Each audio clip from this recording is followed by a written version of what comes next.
Welcome to SibSpot. Today's stories from Reddit are about pro-revenge. Our first story is from Traveling ABC. Former manager made my life heck, and I finally got her fired. I was desperate to join a new job after my husband and I were both laid off last year. When I was offered this new role, I knew it would be a step down from what I was doing, but the manager and the team seemed great, and that part has not changed. However, since my manager, Gary, was so busy, he basically offloaded me to another manager, Jane. I was supposed to be the connection point between my team and Jane, but it quickly became Jane micromanaging me. She would ask me to work through lunch, move or cancel vacation days, call at 11 p.m. on weekends, and order me around on phone calls. She also made nasty comments about my weight and said I was big for my race. The list of personal slights was so long that it filled 3 pages. I would talk back to her, and she did not like that, and that provoked her more. I only stayed because we needed to pay the bills. Finally, I had a mental breakdown on a Friday afternoon after she yelled at me for something trivial about scheduling a meeting without including someone for her team who I didn't know about. I was dealing with a family tragedy and couldn't take it anymore. I told Gary about the situation with Jane, and he was sympathetic and not at all surprised, considering half her team quit. He immediately offered to move me to a different team under him. I was thrilled. Well, turns out going to the new team didn't help. Jane continued to order me around from afar. When I ignored her email, she came to my desk one day and started loudly talking about how I am not qualified for this role. Gary overheard and finally told her off, but the verbal abuse did not stop. After 2 months there, I abruptly wrote my resignation letter and stapled a list of Jane's offensive comments and CC'd everyone. Gary offered a bunch of accommodations to try to keep me, but seeing how she was still provoking from afar, I said the only way for me to stay would be for her to go, and he did not have the authority to let her go. Her manager was in a different country, and despite several HR complaints from at least 5 people, nothing was done. So I left, loudly and without shame, telling everyone exactly why I was leaving. Times were very bad for 3 months. There were nights we would eat slices of bread just so we could pay the mortgage and emergency expenses from a health crisis and a funeral. Even after he found a job, we were still catching up on bills and still are. I spent months applying to 5 to 10 roles per day, sometimes over 20. Last month, I saw a public memo about a big shot from a former company joining the company I just left. I used to work with this guy closely and texted him, "Congrats, let me know if you need any insights on the new place." We had a quick call where I told him some ins and outs, where I thought they could innovate. After this call, he asked me to join the team as his chief of staff. I accepted. Imagine Jane's shock when we had our first all-hands call. All the VPs and above were asked to come welcome the new Big Shot in a giant conference room. In Big Shot's speech, he breezed over that I'll be his chief of staff along with a few key names. I now sat 2 levels above Jane, and apparently, within the 3 months I was not there, the other half of her team turned over. Every single person left. Gary was excited for me and said all nice things. However, Jane took the classless route and sent Big Shot an email about how I'm an unqualified idiot, that I used to work for her, how I tried to get her fired, and that she suspects I lied to get ahead. She didn't even try to be fake nice. Big Shot forwarded me her email and asked what this was about. I was so nervous and excited. Little did Jane know I was a director at Big Shot's competitor company and was already a level above her, so 2 levels isn't a big leap, and I worked for him for 5 years. I had an hour call with Big Shot and told him she was bad for the company culture and was a nasty person in general, but the evidence he needed was Gary confirming that her whole team has turned over, my prior resignation letter, which was still sitting on my desktop when I logged in upon return, and a few other nasty emails she sent her recent staff, which they were happy to share with us. Big Shot fired Jane on Friday. This manager, Jane, really sounds like she has some issues with race and maybe even female employees. Some women can't handle others in respectable roles, and she sounds like she might fit that bill. Story 2 is from Bransonen. My boss stole my Super Bowl tickets, so I made him lose a major client. With the NFL playoffs back on, I thought you all might enjoy this football-related revenge story. I'm a huge 49ers fan, the rabid all-day tailgate in the parking lot type. A few years ago, we made it back to the Super Bowl. I was working at a consulting firm with a handful of accounts I would interact with directly. One client in particular knew how big of a Niners fan I was. I was the day-to-day lead on his account. He really liked working with me and we became friends, often grabbing drinks or dinner at our meetings. He had access to a pair of extra company seats to the game, and as a thank you, wanted to give them to me as a gift. He passed the tickets over to the partner on that account, who I will refer to as Jerk Partner, to be given to me as a surprise. The game came and went. We lost. It sucked. The next time we met, we went to drinks afterwards and he mentioned, "Hey, by the way, why didn't you go to the game? I heard someone else was in your seats."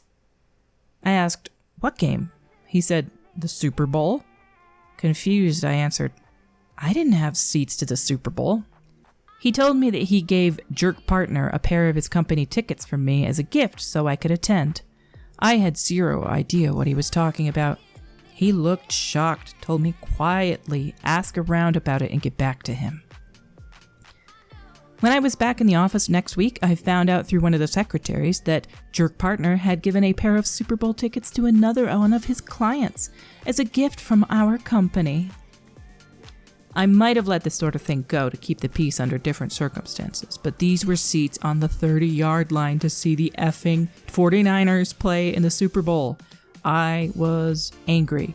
I considered confronting Jerk Partner myself, but realized it was the client who had noticed I wasn't there in the first place. So if I let him handle it, there would be no blowback on me. So I texted him, "Hey, I just wanted to thank you so much for thinking of me with those seats. It appears that they were given to another one of our firm's clients." He texted back right away in all caps, "Are you blanking me?" And then, "Pretend I never told you. Let me handle." He followed up with me about formulating a plan. A few days later, we were asked to come down to a meeting in their office. The client requested the partner be present, not entirely unusual, so Jerk Partner and I hopped a flight the next week and headed over to their office. Little did Jerk Partner know, my client had orchestrated a wonderfully awkward little show to catch him red-handed. When we entered the conference room, it was all the usual suspects along with a woman in her 30s we didn't recognize. My client immediately introduces Jerk Partner. "This is Stephanie such and such, VP from other department. She wants to sit in on this meeting. Hey, OP, you guys must already know her from the Super Bowl?" She then responds and goes to shake my hand. "Oh, I don't think so. Did we meet there? Sorry if I forgot." Client responds, "Geez, Steph, how much did you have to drink? They were sitting right next to you." Client looks at me and I say, "Sorry, client, I wasn't there. Are you thinking of someone else?" At this point, Jerk Partner is looking visibly uncomfortable, probably trying to come up with an excuse. He starts with when Stephanie says over him, "No, so-and-so from other company were in the other seats. By the way, I was wondering why we gave company seats to those guys. Is there a project we're working on with them that I don't know about?" Obviously not. They were completely different industries. It would be like Coca-Cola partnering with John Deere. Jerk Partner lets out an again, and the client immediately speaks over him, asking, "Jerk Partner, I gave you those tickets for OP." At this point, Jerk Partner is turning bright red. He responds, well, he wasn't able to make it, so you must have given the seats away to someone else," and turns to me looking for me to cover him. Client smirks at me. I respond, what are you talking about, client? You gave me tickets to the Super Bowl?" Client suddenly raises his voice. "Jerk Partner, those tickets were personal thank you gift from me to OP. Did you give them away to someone else? Was it another client?" Jerk Partner butts in with, maybe something got mixed up in the office?" Client went quiet for what seemed like an eternity to Jerk Partner. Then he looked down, grabbed his portfolio and iPad, put them into his briefcase and said, "I think this meeting is over. OP, it seems as if I owe you a thank you gift. Let's go to lunch. Stephanie, you're welcome to join. Jerk partner, I need to evaluate our relationship. Please go back home and expect to hear from us next week."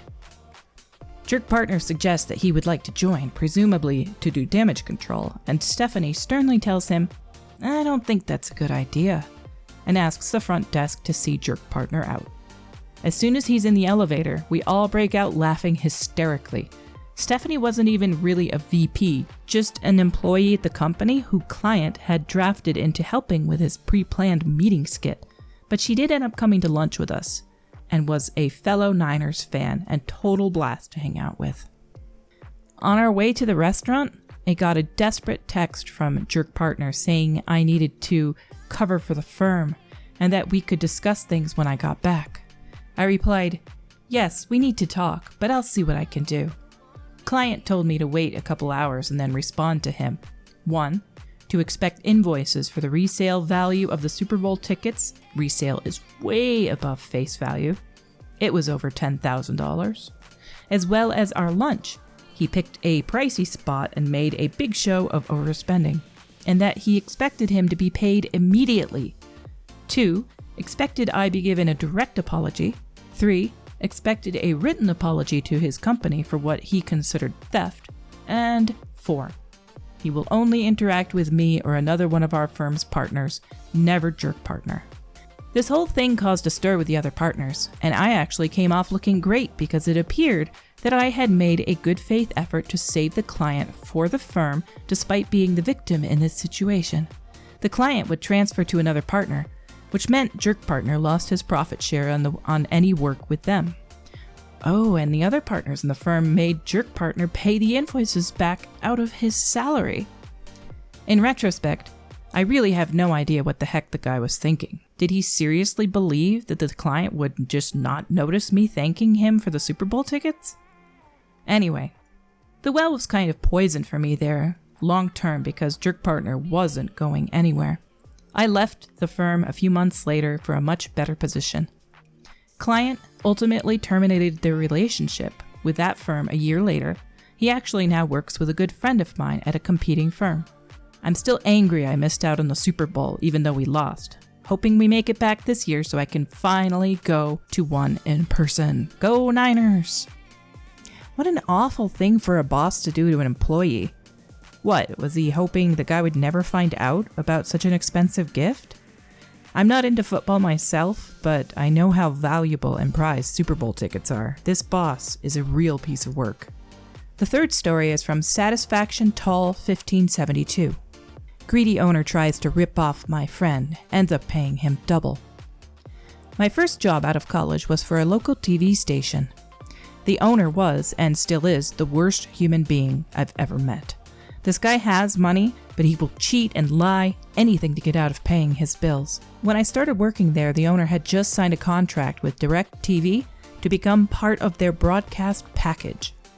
Since they were at the time purely a local TV station, this meant that we had about 2 months to upgrade our system so that we can start broadcasting to DirecTV customers in the entire Bay Area. Every day that we failed to do this past the deadline means that the owner would suffer a penalty per the contract.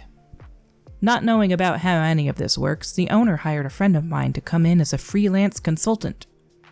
My friend told him that for about 15,000 USD, he can get a system that will automate the entire process, which of course this guy didn't want to pay. He tasked my friend with finding a cheaper way, around half, and to pay for all the hardware upfront and get reimbursed later. Knowing what a piece of work this guy is, I warned my friend not to front the money because he wouldn't get paid back. The guy just smiled and said, "Watch me." So he made it work. We went live on schedule and the owner was happy. Then my friend went in and presented the guy with the bill. Immediately, the usual excuses starts. "Oh, I'm a little short this month. Can I pay you later?" Etc., etc. Then my friend pulled out the trump card. Not only did my friend threaten to take all the equipment back and take the station off the air, he reveals that in order to get the uplink working for cheap, Someone had to come in every day and code the broadcast manually. It's not a terribly complicated procedure. Takes less than 5 minutes, but of course no one else at the station knows how to do it but him. So either the owner can pay him what he's owed, plus a $2,000 per month consulting fee, or the station goes dark and he starts paying the penalty to DirecTV. The guy paid. Fast. So instead of $15,000, he ended up shilling out more than double that amount as my friend lapped up his $2,000 a month fee for close to a year before he felt bad and finally taught somebody there how to do it. Moral of the story? Only thinking about short-term gain will always cost you more in the long run. 3 stories is all for today. The Super Bowl one was especially long. Regardless, I hope you guys enjoyed listening. Until we meet again, have a great rest of your day.